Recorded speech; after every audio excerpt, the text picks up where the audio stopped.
Mesdames, Messieurs, bonsoir. Soyez bénis encore ce soir sur cette émission. Que se passe-t-il? C'est votre émission. Alors ce soir, nous continuons avec la thématique avec laquelle nous avons démarré tout au long de cette semaine. Alors avec nos invités, nous avons des invités ce soir avec qui nous allons encore échanger, avec qui nous allons partager ces moments encore de paix et non de malheur. Parce que Dieu a dit dans sa parole qu'il a fait de nous des projets de paix et non de malheur. Alors, nous bénissons l'Éternel déjà encore ce soir pour nous avoir donné la force et la capacité, et à vous également, de pouvoir être devant votre poste téléviseur. Alors, je bénis déjà les invités qui sont arrivés ce soir. Hommes de Dieu, femmes de Dieu, je vous dis bonsoir. Bonsoir. Soyez bénis.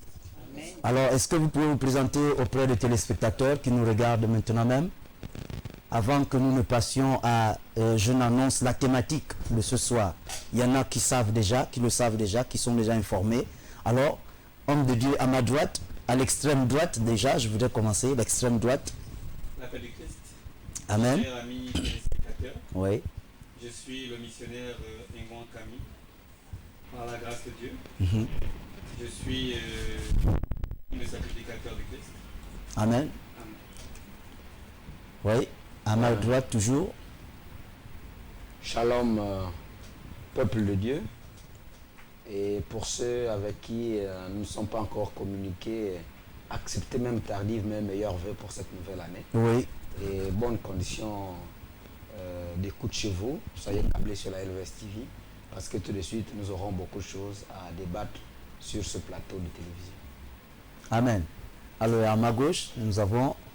La paix du Christ, bien-aimés fidèles téléspectateurs de LVS. Je suis la missionnaire Muriel Sandra de l'Église royale de sacrificateurs par la grâce du Seigneur. Très ravi d'être parmi vous et en votre compagnie. Que Dieu vous bénisse. Amen. Et enfin, ensuite, nous avons la diaconesse Sandrine Dembi.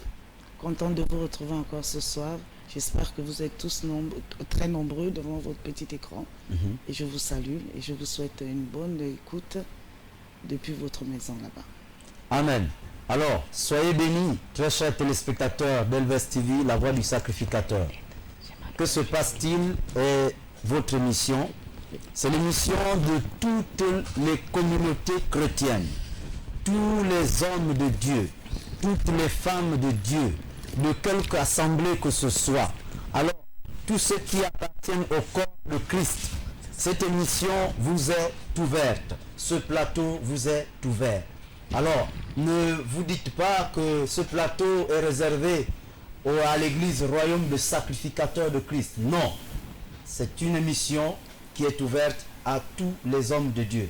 Nous avons passé plusieurs invitations déjà à certains hommes de Dieu.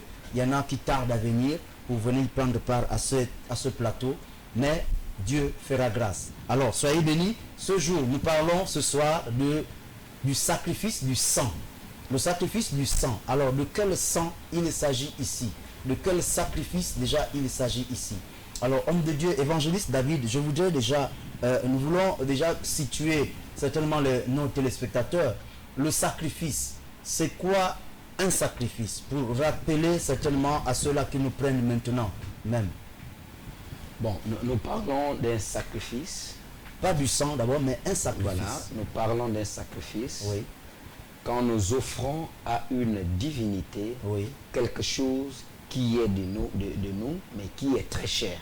Quand nous offrons à une divinité quelque chose de grande valeur, quelque chose qui nous est très cher, alors nous appelons cela un sacrifice. C'est-à-dire que c'est quelque chose que vous faites, vraiment vous sentez que votre cœur s'arrache, parce que c'est quelque chose de valeur que vous-même, vous avez une grande considération et vous offrez cela à une divinité. C'est-à-dire que vous offrez cela à un esprit. Voilà. Si vous offrez cela à un esprit, eh bien c'est en ce moment-là qu'on parle d'un sacrifice. D'accord. Voilà. Alors, et notre missionnaire Camille Ngwan, vous avez un élément à ajouter sur déjà cette définition du sacrifice? Oui, c'est souvent difficile de dire beaucoup de choses lorsque l'évangéliste a déjà défini. Oui, on peut toujours ajouter un mot. Ce que je peux ajouter, c'est le sacrifice est une forme d'adoration. Oui. C'est-à-dire qu'on décide d'aller se prosterner devant une divinité. On lui a c'est-à-dire quelque chose de cher. Oui. Donc, comme le disait déjà l'évangéliste, lorsqu'on offre un sacrifice, fait forcément à une divinité, à une personne, oui. C'est-à-dire qu'on estime être supérieur et qui peut nous apporter sécurité, qui peut nous apporter protection. Et voilà ce que je peux dire sur le sacrifice. D'accord. Alors, vous disiez que le sacrifice est une forme d'offrande ou encore c'est quelque chose qu'on offre à une divinité, à un esprit ou à un esprit. Alors, Jacob, je voudrais déjà rentrer ici dans une écriture dans Genèse 31, Genèse chapitre 31, j'ai pas ma Bible sur moi, le verset 54, qui nous dit que Jacob a offert un sacrifice. Il a offert un sacrifice avec ses frères. Il a offert un sacrifice sur la montagne, il allait sur la montagne avec ses frères et il a offert un sacrifice. Et ce sacrifice, il le mangea avec ses frères. Il a mangé ce sacrifice avec ses frères. Alors, est-ce que le sacrifice, lorsqu'on l'offre, on peut également le consommer? Mais oui, monsieur Sylvain de la Joie. Oui. Vous savez, vous pouvez le manger, mais vous savez que le sacrifice, quand il est mangé par ceux qui l'offrent, oui. Ça veut dire que ceux qui l'offrent là sont des initiés. D'accord. Est-ce que vous voyez? Oui. Dans nos traditions, par exemple, pour nous, par exemple, pour moi qui suis, par exemple, alcouvéen, les coqs ou bien les chèvres qui sont offerts à une divinité de chez nous qu'on appelle généralement les Nziobi, vous voyez qu'après, les gens mangent cela. Mais c'est offert d'abord à un esprit. D'accord. Est-ce que vous comprenez? Et après, les initiés prennent cela et ils mangent. Voilà. C'est pour cela, dans la Bible, on nous parle des viandes sacrifiées aux idoles. D'accord. Pourquoi on appelle ça sacrifié aux idoles? C'est-à-dire qu'on n'a pas tué la bête pour qu'elle soit consommée. Elle a été tuée pour les fins d'offrande, pour les fins du sacrifice, pour revenir au terme le plus à la thématique, oui. Voilà, que nous sommes en train de parler. Donc, on a tué la bête pour l'offrir à un esprit. D'accord. Bon, maintenant, la chair qui reste derrière, eh ben, on ne peut plus la jeter. Et les initiés prennent et ensuite ils mangent. Ils la mangent. Voilà, ils en mangent. Alors, est-ce que, je vais me tourner du côté de la missionnaire Sandra Muriel, avez-vous déjà pris part à un sacrifice ou avez-vous déjà manifesté ou encore fait un sacrifice? Oui, j'ai fait un sacrifice en la personne du missionnaire déjà que je suis. Ah, d'accord. J'ai sacrifié ma vie à Jésus, mon temps, mon intelligence, mes services, toute ma personne déjà. C'est qu'un sacrifice, c'est une offrande pour Jésus. Agréable. D'accord. Donc une offrande agréable. Vous êtes un sacrifice, je suis un sacrifice vivant pour l'Éternel des âmes. D'accord. Donc il y a des sacrifices vivants et également le sacrifice du sang. Ce soir, nous parlons du sacrifice du sang. Et là-dedans, nous venons de découvrir qu'il y a aussi des sacrifices vivants. Oui, parce que lorsque vous faites, comme on parlait de tout à l'heure, des sacrifices, les viandes sacrifiées aux idoles, c'est des viandes que l'on tue et qu'après les personnes peuvent consommer, ou par ailleurs faire des pratiques avec. Mais aujourd'hui, nous avons des sacrifices vivants, les gens en tant qu'enfants de Dieu, nous sommes des sacrifices vivants parce que nous vivons, nous posons des actes et nous sommes des sacrifices vraiment agréables pour pouvoir adorer notre Dieu. D'accord. Alors, la diaconesse Sandrine, avez-vous déjà mangé un sacrifice, une viande qui a été sacrifiée pour certainement un rituel, une viande, que ce soit une chèvre ou encore un coq, un oiseau, une poule, si je peux me le permettre de dire? Que Dieu m'en préserve. Non, si c'est un sacrifice rituel, comme pouvait le définir l'apôtre et la missionnaire tout à l'heure, aux idoles, ça jamais. Et que Dieu me fasse grâce même de ne pas arriver. Vous ne souhaitez pas en arriver là? Non, non. Alors donc, nous parlons ici du sacrifice du sang. Alors, est-ce que, je ne sais pas si le missionnaire Ngwan, vous avez déjà pris part un jour à un rituel de sacrifice? Vous savez, depuis mon jeune âge, j'ai été quelqu'un j'ai souvent cherché la face de Dieu. Oui. Et lorsqu'une pratique ne me convenait pas, Ouais. il m'arrivait de me retirer, ce qui fait que souvent, je fais un peu mon CV dans le domaine spirituel. Vous voyez que le CV est vraiment étoffé, Oui. mais je ne vais pas aller jusqu'à dire que j'ai participé à un sacrifice, Ouais. parce que tout simplement, en réalité, bon, le sacrifice, vous savez, lorsqu'on était tout petit, il nous arrivait pendant que les gens ils partageaient le mouton, hein, Oui. le mouton le jour de la Tabaski, Oui. de nous retrouver en train de manger ce mouton-là, hein, Oui. sans savoir exactement ce qu'on mangeait. Mais aujourd'hui, éclairé par la parole de Dieu, Oui. hein, étant sous la lumière du Seigneur, aujourd'hui nous comprenons que ce genre de viande, nous ne devons pas les manger parce que ce sont des viandes qui sont sacrifiées à des divinités qui ne sont pas notre Dieu. D'accord.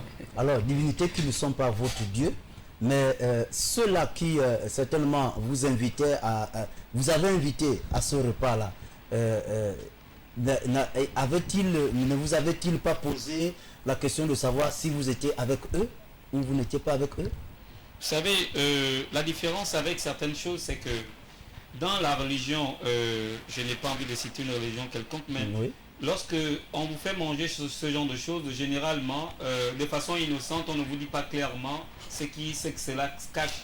Parfois même ceux qui vous le donnent ne savent pas eux-mêmes pourquoi ils font cela. Oui. Ils vous le partagent parce que c'est un moment de festivité, un moment de réjouissance. Oui. Vous partagez un repas ensemble sans savoir exactement qu'est-ce qui se cache derrière la viande que vous êtes en train de manger. Oui. Alors, donc ça veut dire qu'il y a il y a quelque chose, je voulais dire plutôt, il y a une contrepartie négative que quelqu'un peut recevoir. Oui, parce que Dieu nous interdit de manger tout sacrifice hein, Oui. qui a été donné à des divinités qui ne sont pas lui, et déjà même que ce n'est pas tout ce qu'on donnait à l'Éternel qui nous était permis de manger. Alors, donc, si vous regardez bien dans le livre de Lévitique où la loi est clairement promulguée, où la loi est bien détaillée, il est interdit à l'homme de toucher à un sacrifice qui a été donné à un Dieu qui n'est pas l'Éternel des armées. Et donc, par conséquent, parce que le fait de manger un tel sacrifice revient à être initié dans ce rite-là, et de cela, Inconsciemment. Et de cela, toi, une alliance avec ce Dieu. Oui. Et vous voyez, parfois, on se retrouve avec des choses que nous ne reconnaissons pas, Oui. parce que nous avons tissé des alliances que nous n'avons pas, en fait, que nous avons tissées inconsciemment, et à ce moment, ça devient compliqué à gérer. D'accord. Alors, homme de Dieu, évangéliste David, Oui. vous en tant qu'homme de Dieu, si vous arrivez de manger, de passer à table avec, de partager la table avec ceux-là qui ont déjà manifesté un rituel de ce genre, rituel où vous n'avez pas certainement pris part, vous n'avez pas eu les origines de cette viande-là, mais on vous invite à la manger, et que vous, en tant que chrétien, homme de Dieu, vous l'avez déjà mangé, est-ce qu'il peut vous arriver quelque chose? Bon, vous savez, hein, la Bible est claire. Hein. Oui. La Bible a prévu tout pour les enfants de Dieu qui D'accord. marchent selon sa parole. Hein. Oui. Je viens chez un frère ou chez un ami ou chez un parent, et puis finalement la viande qu'il a mise sur la table, c'est une viande sacrifiée. Oui. Déjà la première chose, c'est que même quand j'arrive chez un non-chrétien Oui. et que je dois manger, je rends toujours grâce. D'accord. Si je n'ai pas la possibilité de le faire publiquement, je le fais au moins pour moi-même, pour m'en préserver. D'accord. Il y a déjà ça. La deuxième chose, c'est que Dieu peut permettre que j'arrive chez le frère, j'ai déjà mangé, Ouais. et puis je peux ne pas manger même si je suis arrivé dans sa maison. D'accord. Vous savez, dans ces choses-là, nous devons toujours marcher selon la parole de Dieu. C'est pas pour rien que vous allez voir que Daniel, avec ses 3 amis, quand ils sont arrivés chez le roi Nebuchadnezzar, ils ont refusé catégoriquement de manger les mets du roi oui. pour se nourrir des légumes. Vous D'accord. voyez, Oui. c'était significatif parce qu'ils savent que chez le roi ici, il y a trop du mélange. Oui. Hein, tout est embrouillé, dans les repas là, il y a ceux qui cherchent à s'attirer la faveur du roi. Donc ils vont aller prendre des viandes Et composées. pourtant, ils pouvaient rendre grâce et puis manger. Mais oui, mais on rend grâce et on mange quand on ne connaît pas réellement la composition. Ah, d'accord. Or là, ils sont devant une réalité. Ils savent que dans les mains du roi, il y a des gens qui veulent s'attirer des faveurs, qui vont chercher à mettre des fétiches contre le roi. Il y a des gens, bon, vous voyez, c'est beaucoup de rituels. Le roi doit être fort et pour cela, il y a une viande qui a été sacrifiée par tel féticheur qui est redouté le plus puissant.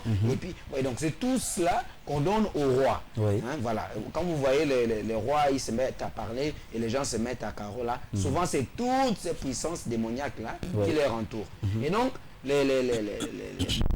ces trois amis sont conscients qu'une fois que nous mettons à manger ces repas-là, nous risquerons de perdre la communion avec notre Dieu.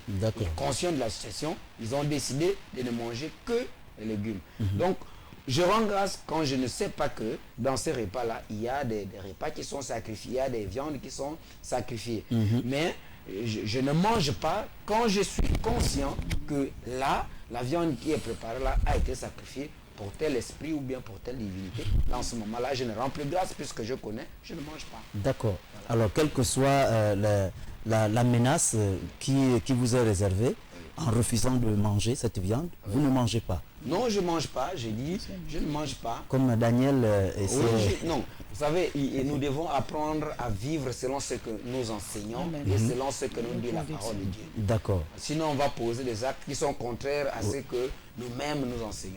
Il faut à un moment accepter certaines choses pour la gloire de Dieu. Je dis, je ne mange pas. Oui. Voilà. D'accord. Alors, la missionnaire Sandra Muriel, avez-vous déjà il vous est déjà arrivé de passer emprunter un chemin où vous trouvez des sacrifices, des assiettes exposées à des endroits avec de nourriture, des produits à l'intérieur, une sorte de calebasse?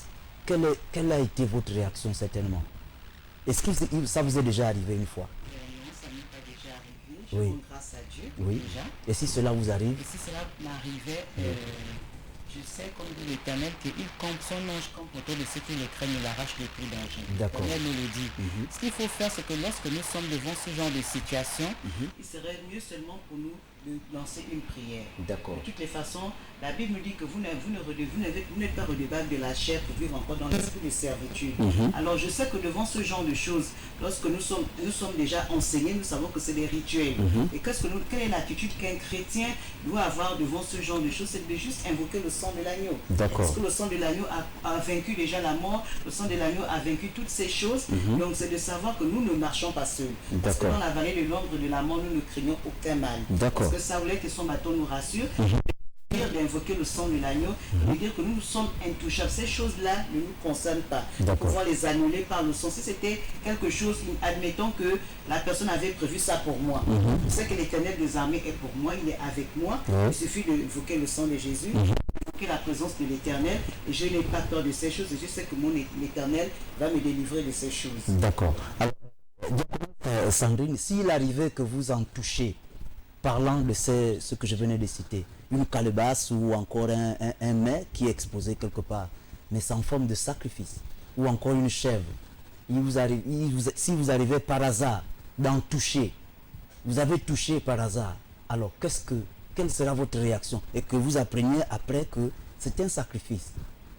Mais comme le disait la missionnaire, je ne me sens pas concernée par ce genre de sacrifice. Déjà, comme elle dit, bon, elle n'a pas eu. Moi, je suis déjà passée en voiture à un rond-point où j'ai trouvé une calebasse. Je me rappelle que la première fois que j'avais vu, je n'avais pas compris qu'est-ce que c'était. Et c'est en discutant avec des gens qui m'ont dit que non, il y a des personnes qui viennent souvent après des sacrifices déposer ça à des carrefours ou je ne sais pas quoi. Et je me demandais même pourquoi. Pour que par exemple à ce carrefour il y ait des accidents parce qu'ils ont besoin du sang. Ils ont besoin du sang et nous savons tous quelle est la puissance du sang humain. Donc ils ont besoin de ce sang pour s'attirer les faveurs du Dieu auquel ils ont sacrifié cela. Mais comme disait la missionnaire, je vais revenir dessus, si je touche, et je vous parle honnêtement, je n'aurai pas peur, parce que pour moi, Christ vit en moi. Amen. Et c'est pas... Christ est au-dessus de tout cela. Donc celui qui vit en moi est plus fort. C'est pas parce que quelqu'un a mis sa petite calebasse que moi je viens de toucher, ça ne me concerne pas. Il sait pourquoi il a mis ça là. Je marche avec l'Esprit de Dieu. Je peux, comme je viens d'entendre, shooter, et comme je dis, nul et sans effet même pousser. Malheur à lui-même si je touche, parce que si je touche, je vais anéantir la puissance au nom de Jésus qu'il a déposé à ce carrefour. Amen. En tant qu'enfant de Dieu. Amen. Alors, missionnaire Camille, vous avez quelque chose à ajouter là-dessus? Vous savez, oui. On dirait que ça vous est déjà arrivé une fois. Ça nous arrive, nous qui ne sommes pas forcément véhiculés, de passer des carrefours et de trouver ce genre de choses, des calebasses avec des colas et je ne sais pas quel autre produit, et même des animaux égorgés en carrefour. C'est des choses qui arrivent, vous savez. On a dit quelque chose, vous savez, il y a une différence entre marcher avec Christ et marcher en Christ. Lorsqu'on marche en Christ, vous voyez que ce n'est pas vous qui marchez, c'est Christ qui marche et vous ne faites que, comment dire ça, c'est comme si vous étiez sur un tapis. D'accord. Donc toutes ces choses-là sont quasiment inutiles sur nous. Et donc normalement, on ne devrait pas être, on ne devrait pas en réalité être troublé, inquiété lorsque on est face à ce genre de choses.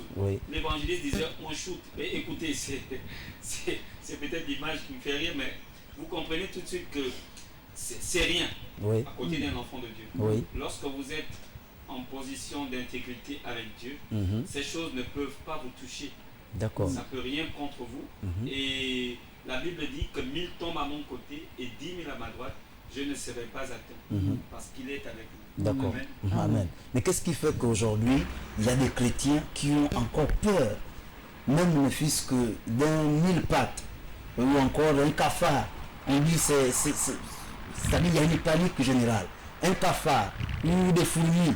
Il y a des chrétiens qui aujourd'hui sont encore troublés par la présence de ces choses-là. Vous savez, le doute est normal. D'accord. C'est humain. Le fait que quelqu'un ait un moment de doute, c'est humain. Mais on devrait tous apprendre à surmonter ces doutes-là. Regardez un peu cette image où le Christ est en train de marcher sur l'eau. Il demande à Pierre d'avancer. Pierre commence à avancer. Mais à un moment, il doute. Il doute et c'est ce qui fait en sorte que Pierre commence à perdre l'équilibre et il s'enfonce dans l'eau. D'accord. C'est une image qui montre tout de suite que le manque de foi peut parfois nous mettre à genoux devant l'ennemi. Et donc, nous devrions tous apprendre à avoir cette assurance en Jésus. Il faut que le chrétien sache que lorsqu'il est fidèle, lorsque sa fidélité est intacte avec Dieu, quel que soit ce qui peut arriver, Dieu ne permettra pas qu'un malheur lui arrive. D'accord. Il veille, c'est-à-dire que le diable disait à Jésus alors qu'ils étaient au désert que saute et ils vont attraper. Dieu veille à ce que ton pied ne heurte même pas une pierre. C'est écrit dans le psaume 91. D'accord. Et ce que Dieu dit, tellement qu'il est fidèle, il finit toujours par l'accomplir dans notre vie. Et si nous sommes fidèles à Christ, si nous sommes fidèles à la volonté de Dieu, quels que soient les vents et marées, nous restons sur l'eau, nous marchons sur l'eau comme Christ, nous ne craignons aucun mal. D'accord. Voilà. Alors, évangéliste David, mais qui a appris à l'homme à faire le sacrifice? Qui lui a appris cette Vous savez, toutes ces choses-là, c'est comme si je veux demander à M. Sylvain de la Joie, qui vous a appris à marcher. Est-ce que vous voyez? Ou qui vous a appris à manger? Ça peut ressembler à une question banale. Mais est-ce que c'est pareil? Oui, vous allez comprendre la similitude qu'il y a. Oui, d'accord. Le problème, c'est que ces choses-là, ce n'est pas un hasard. L'humanité n'a pas commencé à exister en 2020. Est-ce que vous comprenez? Oui, tout à fait. Si nous remontons l'histoire, l'humanité existe depuis très fort longtemps. Et nous connaissons même le temps très ancien par rapport à la Bible. Parce que quand nous remontons depuis Abraham, nous sommes à beaucoup d'années avant notre ère. Et donc, ces pratiques-là ont commencé depuis ces moments-là. D'accord. Voilà, les pratiques de sacrifice à des dieux. Si nous remontons même dans notre tradition biblique, vous allez voir que je peux même dire que ces pratiques-là ont commencé avec Abel et Caïn. D'accord. La Bible dit que Caïn a offert des sacrifices. Et a offert un sacrifice à Dieu. Abel aussi en a fait autant. Donc vous voyez, donc par ce temps-là, rien que bibliquement, nous pouvons voir que le sacrifice a commencé dès cet instant. D'accord. Et Dieu a adressé au sacrifice, Dieu a agréé, autant pour moi, le sacrifice d'Abel. Par contre, il n'a pas agréé le sacrifice de Caïn. Oui. Et vous savez que quand une divinité agrée un sacrifice, ça veut dire que les faveurs que vous lui avez sollicitées, il va vous les accorder. D'accord. Voilà, donc bibliquement, la tradition biblique nous montre que c'est à partir de cet instant-là que les sacrifices ont commencé. Maintenant, ça dépend, ça a évolué avec le peuple, avec les générations. Avec le temps aussi. Voilà. Et au fur et à mesure qu'on devait évoluer, attention, la sémence de Caïn n'a pas disparu. Caïn a eu des descendants. Est-ce que vous voyez? D'accord. Si le Dieu Tout-Puissant que nous prions n'avait pas agréé leur sacrifice, mais plus tard, il y a des esprits qui devaient agréer ce sacrifice. D'accord. Et donc, c'est à partir de là que ça évolue. De la même manière qu'à l'église, nous, on fait des sacrifices, chez les païens aussi, il y a des sacrifices. D'ailleurs, quand nous évoluons, quand nous allons voir dans le livre de 2 Rois, vous allez voir que il y a eu des sacrifices, même d'enfants. D'accord. Est-ce que vous voyez? Oui. Et ça, il y a une divinité qui était célébrée à l'époque c'est une divinité de la descendance de Ammon. D'accord. Voilà. Une divinité de la descendance de Ammon qu'on appelait Moloch. D'accord. Donc, c'était une statuette qu'on chauffait qui avait la forme d'homme et les mains brûlants. Donc, on chauffait et ensuite, on sacrifiait un enfant. Une fois que l'enfant tombe dans ses mains qui sont brûlants. Vivant. Oui, c'était un enfant vivant qu'on donne à Moloch. Voilà, donc c'est une statuette qui est dressée avec des mains et ensuite chauffée auparavant et on prend un enfant et on l'offre à Moloch. Vous voyez, donc ce sont des pratiques, il ne faudrait pas, ce que nous ne comprenons pas par exemple dans notre nation. Comment on peut appeler ce sacrifice-là? On l'appelait? Mais c'est des sacrifices à Moloch, des sacrifices d'enfants. D'enfants. Voilà, donc tout ce qui est sacrifice humain, on peut le qualifier sacrifice en Moloch? Non, pas peut-être tout ce qui est sacrifice d'hommes, mais au moins les sacrifices d'enfants, ce sont là les sacrifices à Moloch. Maintenant, ce qu'il faut expliquer aux gens, c'est quoi? De la même manière que la tradition biblique s'est perpétuée jusqu'à nous, est-ce que vous voyez? Quand nous parlons de Salomon, ce n'est pas aujourd'hui.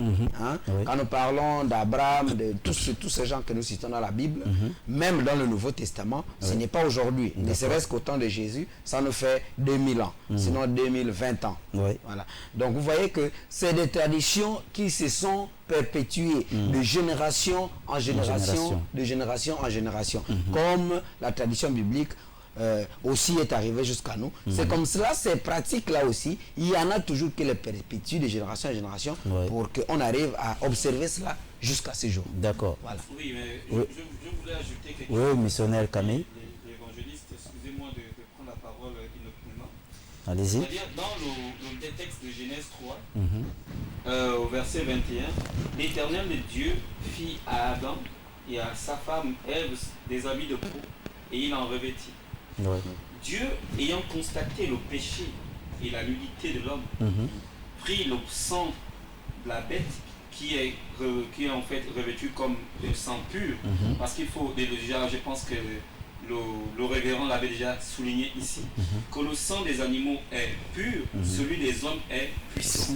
Et donc il a compris, Dieu a donc purifié le péché qu'avait posé Adam et Ève en sacrifiant déjà une bête et en les revêtant. C'est là où même l'origine même du sacrifice avait commencé.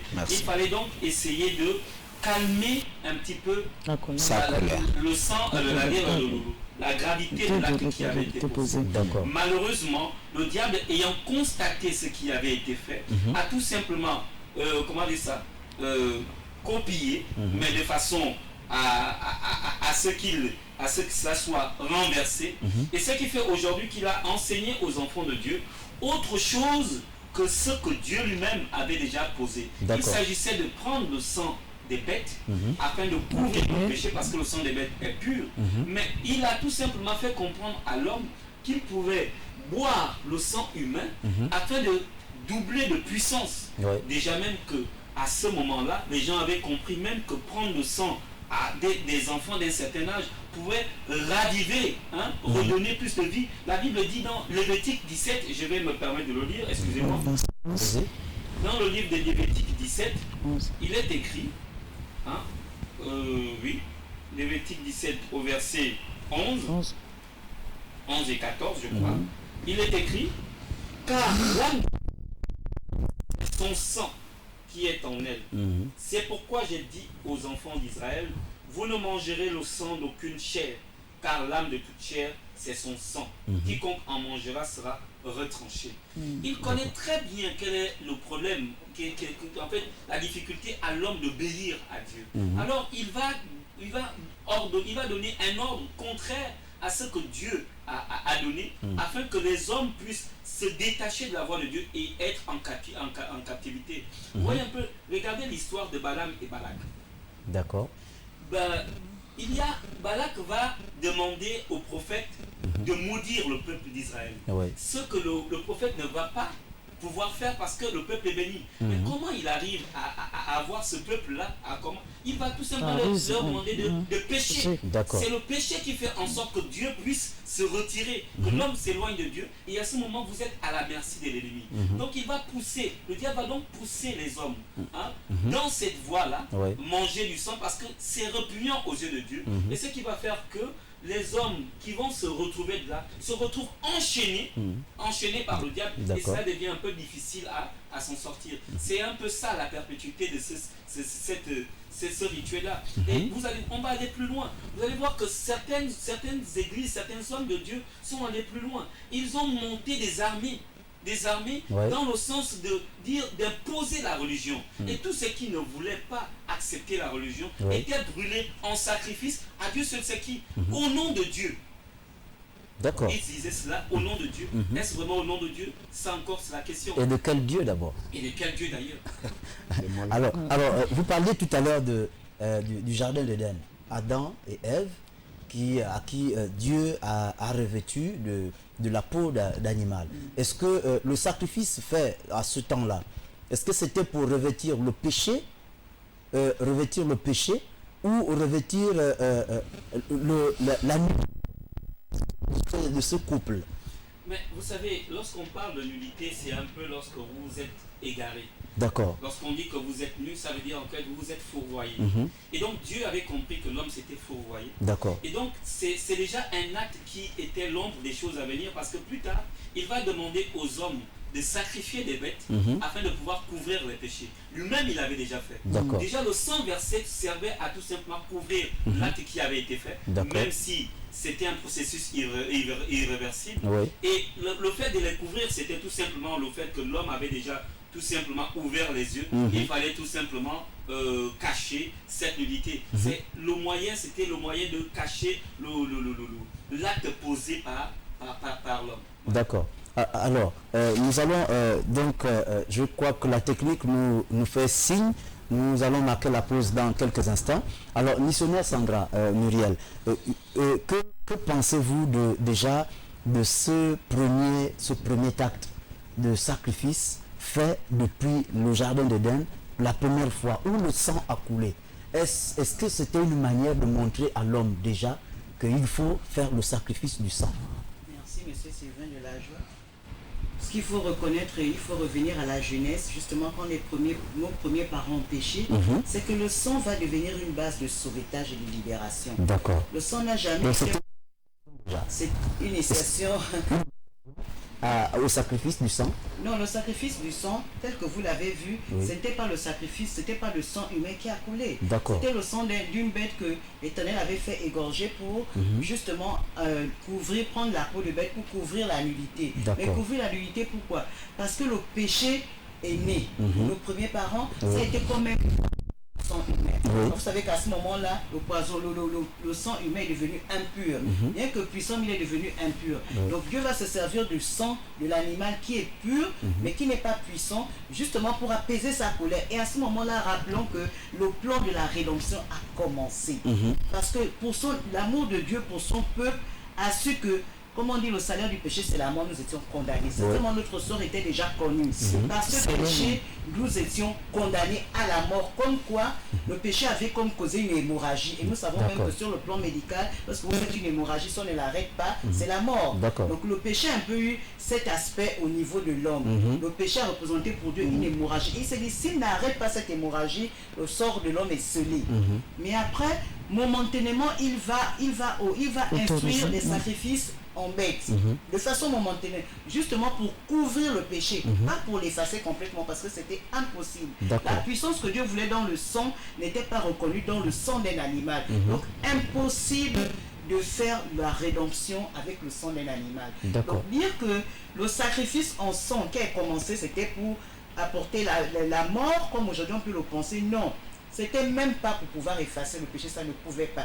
C'était juste pour montrer que le plan de rédemption était mis en marche, qu'il fallait déjà apaiser la colère de Dieu, jusqu'à ce que le véritable sacrifice, le sacrifice par excellence arrive, qui est l'agneau immolé, le sang précieux de l'agneau immolé. Donc vous voyez que depuis le jardin d'Éden, même lorsque vous voyez ce qu'on a fait avec Moïse, lorsqu'il sort le peuple d'Israël de l'Égypte, vous avez vu que c'est toujours le sang d'une bête, d'un agneau qu'on a immolé, qu'on a pris pour couvrir, pour mettre sur les linteaux, pour mettre sur les poteaux, justement pour que quand l'ange destructeur passe, ils reconnaissent que ce sang-là voulait dire les enfants d'Israël sont mis à part, qui ne doivent pas être touchés. Ce n'était pas le sang humain. Donc, dire que nous avons pris ça de Dieu, non. Dieu a utilisé que le sang des animaux. D'accord. Alors, nous allons marquer une pause et on revient dans quelques instants. Gardez la position, ne zappez pas. À tout de suite.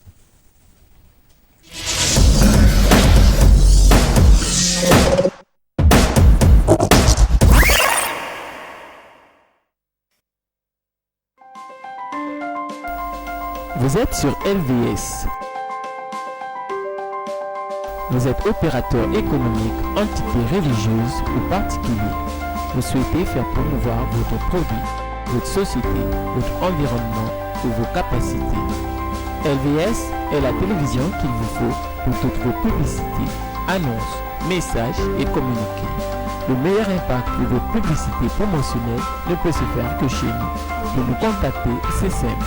Composez le 01 77 23 73, le 06 83 00 26. La meilleure publicité promotionnelle, c'est sur LVS. LVS, sauvons nos âmes.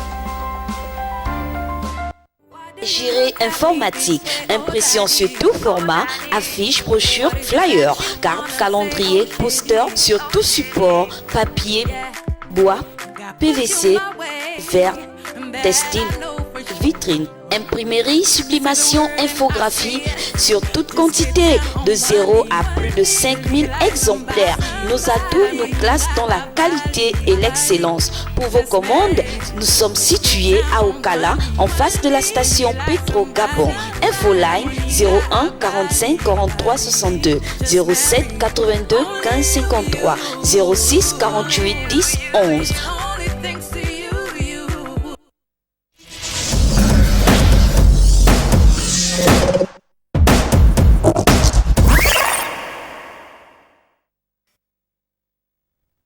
Alors nous revenons sur ce plateau, le plateau Que se passe-t-il avec vous bien évidemment et également les invités qui sont sur ce plateau. La thématique de ce soir c'est le sacrifice du sang. Nous parlons du sacrifice du sang. Alors nous étions déjà dans la généralité, nous venons de sortir, nous étions dans la généralité, nous continuons également, nous allons continuer un petit peu avant de rentrer, avant de parler également plus précisément du sacrifice du sang. Alors, nous parlions tout à l'heure, la missionnaire Sandra Muriel nous a parlé de le sang qui était marqué sur les linteaux, les portes et les linteaux des maisons du peuple d'Israël, afin que l'ennemi ne puisse pas voir ces maisons-là. Alors, ce sang, les bêtes avaient été tuées, et ils ont pris le sang, ils ont marqué sur les portes et les linteaux des maisons. Mais le sang de la bête qui a été tuée dans le jardin d'Éden, la Bible nous parle que c'était Dieu l'avait fait pour revêtir Adam et Ève. Mais le sang là, il avait été utilisé pour quoi? Est-ce qu'il avait été utilisé, je voudrais demander à la diaconesse Sandrine, est-ce que ce sang-là avait été utilisé? Est-ce que la Bible nous nous révèle que le sang avait été pris quand même pour être utilisé quelque part? Comme dans le passage où Dieu demande à son peuple de prendre le sang des bêtes tuées et de marquer sur les portes et les linteaux. Mais au jardin d'Éden, est-ce que ce sang avait été pris pour faire quelque chose? On nous parle tout simplement de la peau de bête. La peau de bête qui a été prise pour couvrir la nudité. Oui. Est-ce que le sang qui avait coulé avait une importance, avait une utilité? Le sang qui avait coulé. Homme de Dieu, oui, missionnaire Camille. Le sang qui avait été coulé avait pour rôle d'apaiser la colère de Dieu. D'accord, apaiser la colère de Dieu. La colère de Dieu, c'est même ça. Vous regardez un petit peu, Moïse se retrouve en faute avec Dieu. D'accord. Et Dieu veut tuer Moïse. Que fait son épouse? Elle va couper le prépuce de son enfant et faire couler le sang. Et ça va stopper la colère de Dieu. D'accord. Le sang a pour rôle d'apaiser, dans ce genre de situation, d'apaiser la colère de Dieu. Alors Dieu a quelle particularité avec le sang? Le sang est, on dit, le sang, l'âme de l'animal est dans le sang. D'accord. C'est même la vie. La vie est dans le sang. D'accord. Généralement, on dit dans les endroits où on transmet, la vie c'est le sang. Et donc, Dieu considère le sang comme étant la vie de l'homme. Le fait de voir le sang, tout simplement, lui fait reconnaître tout simplement sa création. Ça stoppe en fait la colère de Dieu. D'accord. Dieu nous a créés pas parce que, je sais pas, parce qu'il ne se suffisait pas. Non, Dieu nous a créés simplement par amour. D'accord. Et donc le fait de voir le sang va tout simplement lui rappeler l'amour qu'il a pour l'humain. Et c'est ce qui stoppe le Seigneur lorsqu'il a envie de poser un acte sur quelque chose. Et donc le sang qui est versé au jardin d'Éden, c'est tout simplement, ce sang sert à calmer la colère de Dieu. Parce que l'acte qui a été posé est grave. L'homme mérite la mort. Puisque la sanction qui a été donnée le jour du commandement, on dit à l'homme, le jour où tu en mangeras, tu mourras. Donc en réalité, l'homme méritait la mort à ce moment précis. Mais le sang versé va apaiser la colère de Dieu. Et malheureusement pour l'homme, le décompte même de ses jours va commencer à ce moment-là. Voilà en fait à quoi a servi le sang versé au moment dans le jardin d'Éden. D'accord. Alors donc aujourd'hui nous voyons qu'il y a une multitude d'accidents un peu partout, le sang qui coule. Est-ce que déjà auparavant, depuis la Genèse, le sacrifice du sang avait été manifesté de plusieurs manières, tel que nous l'avons, vous venez de le décrire ici. Il y a des animaux qui avaient été, tués déjà depuis le jardin d'Éden. C'est un animal qui avait été tué et le sang a coulé pour calmer la colère de Dieu. Alors aujourd'hui, nous constatons qu'il y a eu une perpétuité de ce rituel-là. Ça qui s'est tellement accru et aujourd'hui nous tendons un peu vers un modernisme de ce rituel, Aujourd'hui, il y en a qui ne tuent plus la peau de bête, qui ne tuent plus une bête pour prendre la peau, couvrir la nullité de quelqu'un ou le péché de quelqu'un. Mais il y en a plutôt qui demandent, lorsque vous allez quelque part, on vous demande d'offrir en sacrifice une chèvre. Et lorsque vous offrez la chèvre, c'est plutôt un humain qui passe. C'est plutôt un humain qui prend la place de la chèvre. Alors, c'est devenu une nouvelle formule de sacrifice du sang? Est-ce que c'est une nouvelle manière de sacrifier le sang? Au lieu que ce soit la bête, maintenant c'est l'humain. C'est le sang humain qui prend la place. Alors, qu'est-ce qu'on peut en déduire, homme de Dieu évangéliste? Qu'est-ce qu'on peut penser déjà de ça? Bon, je sais que les animateurs que vous êtes faites beaucoup de recherches. Merci pour le compliment. Voilà, ce que je sais. Bon, je ne suis pas encore parti dans ces milieux-là pour certifier de ce que vous êtes en train de dire, qu'on aurait demandé une chèvre et qu'à la place, c'est une personne qui passe. Je ne sais pas. Ce que je tiens seulement à reconnaître dans ces choses-là, c'est que les sacrifices existent, que ce soit des sacrifices ce sont des sacrifices d'animaux. Ça existe. D'ailleurs, au début de l'émission, je vous ai dit que nous avons dans notre province, et d'ailleurs dans toutes les provinces du Gabon, des divinités comme cela, qu'on offre, les poules, les coqs, les chèvres, et voilà, et les consorts. Voilà, ça existe.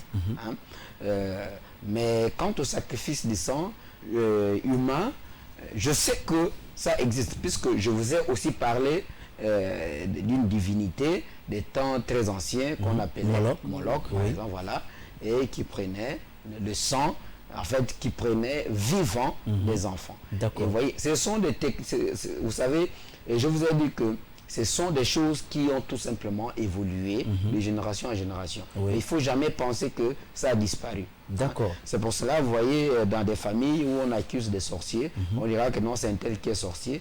Une fois qu'il est mort, bon, on espère qu'il y aura maintenant la paix dans la famille. Et plus tard, vous remarquez encore que les mêmes choses que vous accusez le sorcier qui est mort, qui était l'oncle, le grand-père, se répètent. Et on commence à fouiller encore dans la famille et on pointe encore le doigt sur quelqu'un d'autre.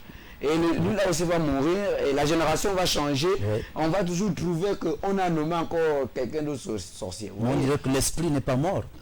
La personne meurt, mais l'esprit n'est pas mort. Voilà, l'esprit n'est pas mort, mais la personne qui est morte avant qu'elle ne meure, la personne, elle avait déjà passé le témoin à quelqu'un d'autre. Tout à fait, certainement, oui. Voilà, donc on passe des témoins de génération en génération. Et donc ces esprits-là continuent toujours à sévir et à se nourrir tels qu'ils doivent se nourrir. Et en changeant de technique. Voilà, apporte toujours les services qu'il propose à l'homme. Il ne faudrait pas qu'on oublie ça. Vous voyez, aujourd'hui, par exemple, avec les techniques du genre des avortements, du genre des femmes qui deviennent stériles, des morts-nés, vous voyez, ce n'est que des offrandes, des sacrifices qu'on donne à Moloch. D'accord. Vous voyez, comme nous on ne peut plus organiser une cérémonie, on va organiser un feu. On va chauffer une statuette pour donner un sacrifice. Ce serait les organismes internationaux vont dire non, c'est inhumain. Maintenant, on trouve d'autres techniques. Le diable trouve d'autres techniques beaucoup plus modernisées, qui ne créent pas trop de problèmes. Et c'est là où vous voyez, on a un héritage. Et ces hommes, ces couples qui organisent cela, ils sont semblables à ceux depuis l'Ancien Testament qui offraient volontairement leurs enfants à Moloch. Et c'est comme cela qu'ils se retrouvent aussi devant un médecin pour dire, bon, mais écoutez, nous, on veut, vous voyez, les termes sont même appropriés, l'interruption volontaire d'une grossesse. Vous voyez, c'est des termes que le diable trouve pour atténuer l'action, pour ne pas montrer à nu l'action que nous allons poser. Ils appellent techniquement IVG, c'est ça? IVG. Bon, voyez, ils ont donné un nom, vous savez. Vous voyez, donc toutes ces choses-là, ce sont des techniques évoluées, d'offrir toujours à des esprits. Alors que Dieu n'a pas demandé d'interrompre cela. Humain, un sacrifice humain. Non, pour Dieu, c'est Dieu a il n'a pas demandé d'interrompre. Si, Dieu a demandé d'interrompre ça. Non, les grossesses, non. IVG, voilà. Voilà, non, interrompre les grossesses, Dieu a dit non. Offrir des enfants à Moloch, Dieu a dit non. Et d'ailleurs, la Bible dit qu'il s'apprend personnellement, il s'engage personnellement à quiconque devrait offrir son enfant à Moloch. C'est ce que nous voyons aujourd'hui, les curetages à gauche, à droite, les avortements et toutes ces choses-là, les morts-nés. Vous voyez, tout cela, c'est une offrande, c'est un sacrifice à des divinités. Et ça n'a pas changé, ça continue toujours. Donc, ne pensons pas penser que ça va s'arrêter maintenant, c'est bien toujours des pensées, mais ce sont des actions de l'ennemi. D'accord. Voilà, ce sont les actions de l'ennemi. Je pense que la meilleure manière de vouloir arrêter cela, c'est de se conformer à la parole de Dieu. Mais tant que l'action n'est pas menée pour que les gens se conforment à la parole de Dieu, ce sont des pratiques démoniaques, ce sont des pratiques sataniques. D'accord. Et comme le diable sévit, ces pratiques aussi continuent toujours à sévir. D'accord. Alors, il arrive souvent que nous constations à certains endroits de la voie express ou des autoroutes qu'il y ait des accidents ou des accidents mortels à certains endroits. Ça dit plus ça arrive chaque an et à la même période, il y a toujours il y a le sang qui coule, il y a un décès, il y a un accident où on enregistre des morts. Avant d'aller loin, permettez-moi que je donne un élément. Oui, allez-y. J'ai conduit et j'ai été à l'auto-école. Oui. Et dans les explications que mon moniteur m'a données, que je salue au passage si jamais il me suit, il nous avait été dit que l'endroit le plus ponctuel où il y a assez d'accidents, ce sont souvent des endroits d'intersection. D'accord. Voilà. Dans des intersections, c'est là où il y a plus d'accidents. D'accord. Et donc, ça, c'est comme un peu visible.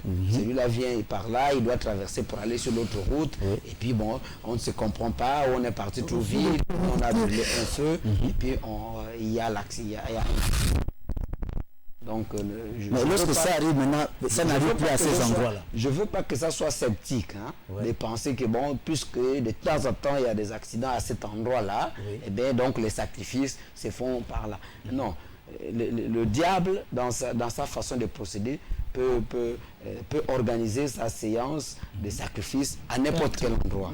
Voilà. Ça peut être vraiment pourvu qu'il trouve que ce lieu lui convient, et bien le sacrifice peut se passer là. Mais ce n'est pas forcément à des endroits où les accidents se répètent. Non, je ne voulais pas être mesclé dans cette logique. D'accord. Alors, mais actuellement, selon l'actualité qui certainement que nous vivons en ce moment, nous avons parlé de sacrifices à Moloch des enfants.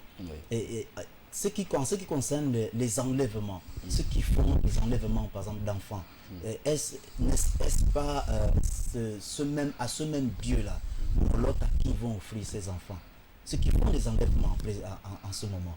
Bon, vous savez, que nous avons certainement entendu et qui continue, ou encore qui peut-être ne continue plus, mais ces enlèvements d'enfants, lorsque ces bourreaux-là, qui font des enlèvements d'enfants, c'est pour aller offrir à ce Dieu-là, Moloch?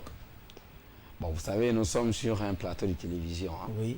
Et de façon officielle jusqu'à présent, il nous avait été rapporté via nos chaînes autorisées qu'il s'agissait des rumeurs. Voilà. D'accord. Et donc, nous nous inscrivons dans cette logique qui est d'autant pour moi plus claire et plus viable. D'accord. Voilà. Qui est la rumeur. Voilà. Mais n'empêche, vous savez, les sacrifices, je vous ai dit que le modèle opératoire a été modernisé. Donc aujourd'hui, pour un sacrifice à un dieu, on n'est pas d'abord dans nos traditions africaines. Quand dans nos villages, il y a des sorciers qui veulent prendre tel fils ou telle fille, ils n'ont pas besoin de l'enlever physiquement. L'enlèvement se fait de façon spirituelle. Et vous vous retrouvez le matin avec un enfant qui a peut-être une fièvre, et après quelques minutes, on a essayé de traiter, ça n'a pas marché, et brutalement, l'enfant a été arraché à l'affection de ses parents. Vous voyez, ça s'est fait, pour ne pas dire ça se faisait, ça s'est fait dans nos sociétés traditionnelles. Notre sorcellerie africaine opère de cette façon. Donc on n'a pas, vous savez, les enlèvements physiques, c'est quand même un phénomène qui paraît un peu nouveau. Mais sinon, les sacrifices d'enfants ou même des grandes personnes ou en sang humain s'opèrent dans nos sociétés africaines, dans nos sociétés traditionnelles, mais de façon spirituelle, donc mystique. Voilà, de façon spirituelle, de façon mystique, de façon surnaturelle, telle que l'on ne saura pas qu'il a réellement posé comme acte. Voilà. D'accord. Alors, je voudrais me retourner du côté de la Sandra Muriel. Dans l'église, il y a des sacrifices également. Il y a des sacrifices qui se font dans l'église. Vous avez dit que vous-même, vous êtes un sacrifice vivant. Mais est-ce que dans l'église, qui est le corps de Christ, il y a le sacrifice du sang? Est-ce qu'on manifeste le sacrifice du sang dans l'église? Le sacrifice du sang a déjà été fait. Oui. Par qui? Jésus-Christ de Nazareth s'est donné. D'accord. Le sang humain s'est fait chair. D'accord. Donc, il s'est fait victime expiatoire une bonne fois pour toutes. l'Église n'a plus besoin d'un quelconque sang pour quoi que ce soit. D'accord. Déjà, à la base, le sang est accoulé pour pardonner, pour réparer, pour racheter. C'est ce que le sang de Jésus est venu faire, pour que nous soyons appelés des rachetés. Des personnes dignes d'être dans la présence du Seigneur, d'invoquer notre Dieu, de nous rapprocher de notre Dieu, parce que justement le sang de Jésus a permis que nous soyons des rachetés. Donc aujourd'hui, l'Église, corps de Christ, en général, n'a plus besoin d'un quelconque sacrifice humain. Ça a déjà été fait. En sang, je veux bien dire. Maintenant, les chrétiens que nous sommes des offrandes, des sacrifices agréables à notre Dieu, parce que nous adorons notre Dieu. Parce que tout à l'heure, nous avons dit qu'un sacrifice, c'est des offrandes à une adoration. Nous adorons, c'est une forme d'adoration. Mais nous sommes des adorateurs de notre Seigneur, de notre Père. D'accord. Nous sommes des sacrifices déjà agréables. Nous sommes nous-mêmes des offrandes par tout ce que nous offrons comme service à notre Père. Oui. Donc dans l'Église, vous n'allez plus jamais entendre que nous avons offert du sang humain en sacrifice. Ce n'est plus possible. Jésus-Christ a réglé le problème une bonne fois pour toutes. Mais dans une église où cela est fait, s'il y a un temple où cela est fait, qu'est-ce qu'on peut dire de ce temple, de cette assemblée? Non, la chose... Aujourd'hui, laissez la diaconesse. déjà, je voudrais ajouter sur ce que la servante de Dieu disait tout à l'heure. Oui. Aujourd'hui, Christ a fait le sacrifice, c'est le sacrifice par excellence. Suprême. Oui. C'est le sacrifice suprême. Le sang a déjà coulé une fois pour toutes. Et D'accord. pas n'importe quel sang. Plus rien, plus personne ne peut. Aujourd'hui, je pensais que vous alliez même lui demander en fait que ce que vous attendiez peut-être, c'est vous entendre dire qu'en tant que chrétien aujourd'hui, parce que Hébreux 9 nous dit, au verset 22, nous dit qu'il n'y a pas de rémission de péché sans effusion de sang. Donc aujourd'hui, le sang entre griffes humains, c'est toujours ce sang de Christ que nous invoquons. D'accord. Que nous invoquons pour le pardon des péchés. C'est ce même sang qui a déjà été versé et c'est celui que l'autel de l'Église utilise. D'accord. C'est Un pas- seul et un unique seul sang. unique sang, c'est celui de Christ. D'accord. Aujourd'hui, que nous faisons revivre en l'invoquant. Il nous dit, parce que nous savons que nous ne sommes pas justes, nous ne sommes pas purs. Et lorsque nous voulons, aujourd'hui, comme nous ne pouvons plus passer par des sacrifices humains, d'animaux ou quoi que ce soit, Oui. et que Christ a déjà fait cela pour nous, nous invoquons ce sang afin qu'il nous couvre, qu'il nous lave, parce que ce sang est toujours d'actualité. C'est toujours ce sang qui pardonne les péchés aujourd'hui à l'Église. D'accord. Alors, il y a un téléspectateur qui se joint à ce plateau pour dire ceci. Alors, il envoie ce message. Il dit bonsoir. Le seul sacrifice du sang que Dieu a agréé, c'est le sacrifice de Jésus-Christ. Le sang de Jésus a coulé pour le salut des hommes et toute l'humanité. Les autres sacrifices qui sont faits de nos jours sont purement démoniaques. Alors il dit, ceux qui le font sont dans l'ignorance. Ils n'ont pas le Saint-Esprit. Amen. Alors c'est un bien-aimé qui nous envoie ce message. C'est sa contribution à cette thématique. Merci. Alors C'est je justement crois qu'il a encore dit autre chose. Non, c'est le même message qui est arrivé 2 fois. Alors il ne nous reste plus que, je crois, 3 minutes pour conclure cette émission. Alors, homme de Dieu, le sacrifice du sang de Jésus dans l'église corps de Christ, comment est-il fait? Comment est-il manifesté? Est-il demandé? Je voulais d'abord revenir sur la question que vous avez posée, parce que la servante du Seigneur, la diaconesse Sandrine Dembi, Oui. a plus abondé dans le sens de notre missionnaire sur le plateau. Mais il y a eu une question qui était phare que vous avez posée, de savoir si jamais dans une église on sacrifiait encore, il y avait encore des sacrifices Du de sang. sang humain, Oui. bon, ou même du sang d'animaux. Oui. Bon, je tiens à vous signaler ceci, que dans l'église de Christ, cela n'est plus possible. D'accord. Est-ce que vous comprenez? Jésus dit à Pierre, tu es Pierre, et sur toi, je bâtirai, sur cette pierre, je bâtirai mon église. Est-ce que vous comprenez? D'accord. Donc, le mot église vient avec Christ. Donc, c'est pour autant dire que dans l'église de Christ, il ne doit pas avoir de sacrifice de sang humain ou de sacrifice de sang d'animaux. Hein? Le sacrifice d'animaux, du sang d'animaux, a commencé depuis fort longtemps. Dans le temple, de la tradition biblique, on nous en parle. Et la servante du Seigneur ici, missionnaire Sandra, nous a bien dit que ce sacrifice-là servait à couvrir le péché. Ne pouvait pas effacer le péché. Ne pouvait effacer le péché. Vous voyez, même médicalement, ça peut s'expliquer. Si vous êtes malade et que vous avez besoin d'une transfusion sanguine, on ne prendra pas le sang d'une chèvre ou d'un oiseau et on va vous le mettre. Et pourtant, quand nous voyons, c'est le sang. On ne prendra pas ça pour transfuser à un homme. On va chercher le sang d'un autre homme pour ajouter à celui qui en manque. Donc c'est pour autant dire que c'est-à-dire que l'homme ne pouvait être racheté, l'homme ne pouvait être purifié du péché qui était déjà dans son sang que par un sang d'homme.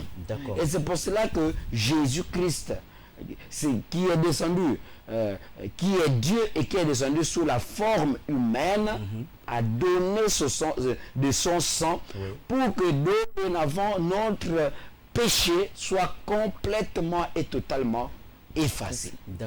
Donc dans l'église de Christ, on ne doit plus retrouver ni le sacrifice de sang d'animaux, ni le sacrifice de sang d'oiseaux, ni le sacrifice de sang humain. Maintenant, si vous parlez que cela peut exister dans les temples, je dis oui. Hein? Dans les temples, cela peut exister, mais pas dans l'église. Voilà. Et dans le temple, pourquoi? Eh bien, parce que, vous voyez, si vous me permettez, si nous regardons dans le livre de 1 roi, hein, au chapitre 11, au verset 17, au verset 7, je vous lis ce passage biblique. Alors Salomon bâtit sur la montagne qui est en face de Jérusalem un haut lieu pour Kémosh, de Moab, et pour l'abomination des fils d'Ammon. Est-ce que vous voyez? Donc, si on vous dit les hauts lieux, eh ben, c'est des temples. Un haut lieu, c'est un lieu d'adoration. Est-ce que vous voyez? Mais pas l'adoration. Ici, il ne s'agit pas des hauts lieux pour l'adoration du Seigneur que nous prions, du Dieu Tout-Puissant que nous prions.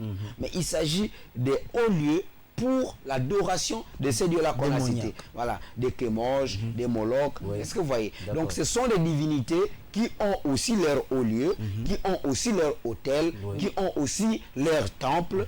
Et donc là, leurs adeptes se retrouvent pour leur adorer, pour leur élever, pour leur donner des sacrifices. Et donc, c'est pour ça que je disais que dans les temples, évidemment, on peut encore retrouver dans un temple les sacrifices d'animaux, les sacrifices d'oiseaux, les sacrifices en sang humain.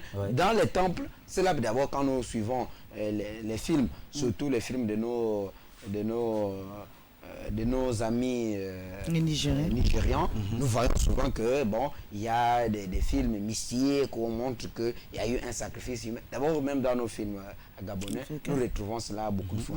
Est-ce que vous voyez? Dans les temples, c'est possible. Mais dans l'église de Christ, non, cela ne doit pas exister. Et donc, ce que nous devons savoir, c'est que quand nous avons confessé Jésus comme Seigneur et Sauveur, et que nous arrivons dans un temple où on appelle église, et que ces pratiques-là existent, disons que ici c'est un temple, mais ici ce n'est pas une église. Et normalement, pour le chrétien qui comprend cette émission-là, eh bien, vous devez sortir. Ne cherchez pas à se poser des questions. Ne dites pas non, mais pourquoi Jésus? N'engagez pas de débat. Vous ne gagnerez rien. La meilleure chose, c'est de se retirer de ces lieux-là. Parce qu'il faut comprendre que ici, ce n'est pas Jésus qui est célébré, mais il y a une autre divinité qui est célébrée dans ce lieu. Et ce n'est pas non plus une église, c'est un temple ici. D'accord. Alors, ce n'est pas l'amour de Jésus, ce n'est pas l'amour de Dieu qui est célébré. Alors, missionnaire Sandra Muriel, aimer son prochain, c'est peut-être, on peut qualifier ça de quoi? Je crois que dans le livre de Marc 12 nous en parle. Marc 12 au verset 33, oui. Dieu nous dit qu'il est le seul et unique. et que l'aimer lui seul et aimer nos prochains, c'est plus que les sacrifices, c'est plus que les holocaustes. D'accord. Pour dire que tout ce que nous allons faire comme sacrifice en vie humaine, ça n'a rien à l'amour, ça n'apporte pas de puissance, ça n'apporte pas de prospérité comme l'on puisse penser. C'est vraiment méconnaître la parole de Dieu. C'est d'aimer Jésus-Christ, c'est d'aimer son prochain comme soi-même. Ça c'est plus important que les offrandes, les holocaustes que nous pouvons vouloir faire. D'accord, c'est plus que, donc aimer son prochain comme soi-même, c'est plus que les holocaustes et les sacrifices qu'on peut faire pour vouloir certainement changer de vie. Alors, nous sommes à la fin de cette émission. Soyez bénis encore davantage, vous qui avez accepté d'être avec Glenn Tsumbu et moi sur ce plateau afin de pouvoir passer ces merveilleux moments. Alors, nous vous souhaitons encore une bonne soirée. Merci également à vous, vous qui avez gardé la position de ne pas zapper afin de regarder cette émission jusqu'à sa fin. Nous demandons, nous prions, nous supplions l'Éternel de vous bénir également là où vous êtes, dans vos maisons, devant vos postes téléviseurs. Et également à ceux-là qui sont devant leur smartphone, qui nous ont suivis depuis les smartphones, Facebook, Instagram, également YouTube. Alors, soyez bénis et on se retrouve au prochain numéro avec la prochaine thématique. Dans la paix du Seigneur Jésus-Christ de Nazareth.